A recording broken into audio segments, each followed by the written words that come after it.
Hi guys, welcome back to my channel. My name is Liz.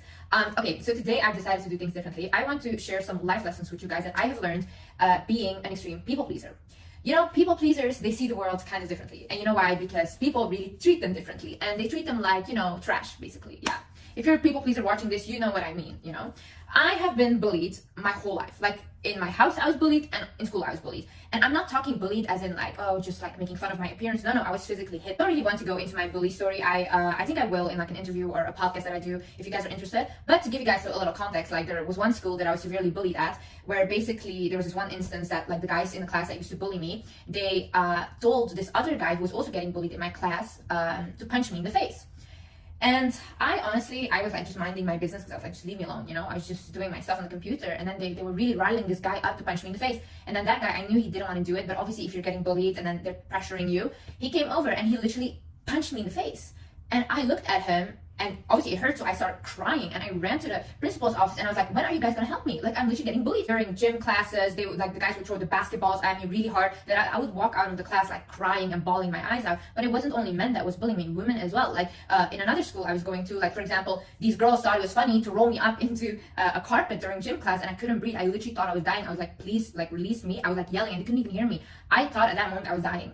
But you know why I was getting bullied so much? Because this girl could not stand up for herself. This girl literally had no boundaries, and I would do anything and everything to just be liked by people. You know, sometimes you cannot fit into places because you were meant to stand out, and I did not realize this. I did not fit in. I did not, because I was not like the rest. I literally was the weird one out. I did not think like the other people in my class. I had a really weird understanding of the world, so I wanted to constantly dim myself in order to fit in with them, and they didn't like me. And the thing as well was that at home, I would never tell my parents or my siblings that I was getting bullied, because I had so many issues at home already, and I was getting abused at home as well, so I didn't want to be like the drama child or the child that brought like issues home, you know? So I would just like, you know, like suck it up. And there was one time that my sister actually found out that I was getting bullied, because she went to the school where I was like physically hit and stuff by those men. And basically one of my former classmates, these girls, she had told her like, oh my god, like you don't know how much your sister was getting bullied in this school and all these things. And my sister came home and she was like, Liz, like, were you getting bullied? And I was like, no, you know, I was so embarrassed. And she was like, why did you not tell me? And my sister's like the kind of person, like, she does not get bullied. You do not talk to my sister disrespectfully, anything. My sister has this mentality of like, I'd rather have people fear me than disrespect me. So people would not treat her the same way. I was brought up in a way that was like, okay, Liz, you are gonna listen. If you don't listen, you'll get abused, you know, you get physically abused. So for me, when somebody, even till this day, asks me something and I don't want to answer or I don't want to do it, I go into like a trance mode and I answer, or I just do what they ask me to do, because it's like installed in me, you know? It's like either that or you'll get hurt.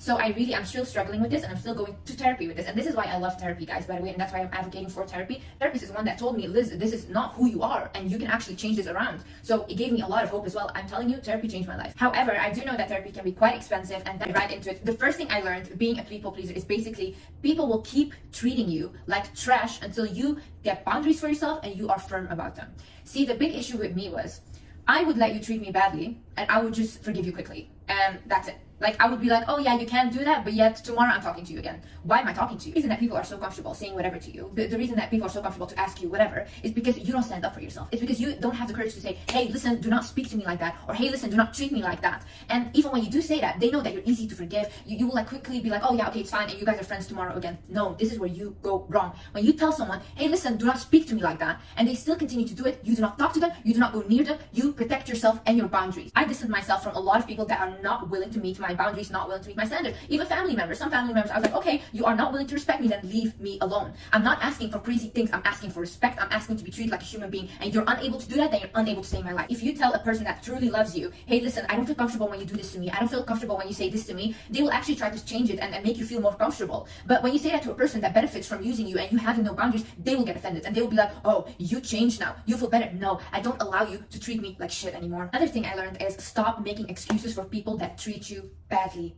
No, I don't care about how they're feeling. I don't care about their mental state. I don't care about what they're going through. I was going through a lot of stuff as well, and would show up to school and try to be nice to people. It's not an excuse. You are 100% in control of how you treat others, and if you can't treat other people well, then you stay away from people, because there's no reason that you should be hurting other people because you are hurt.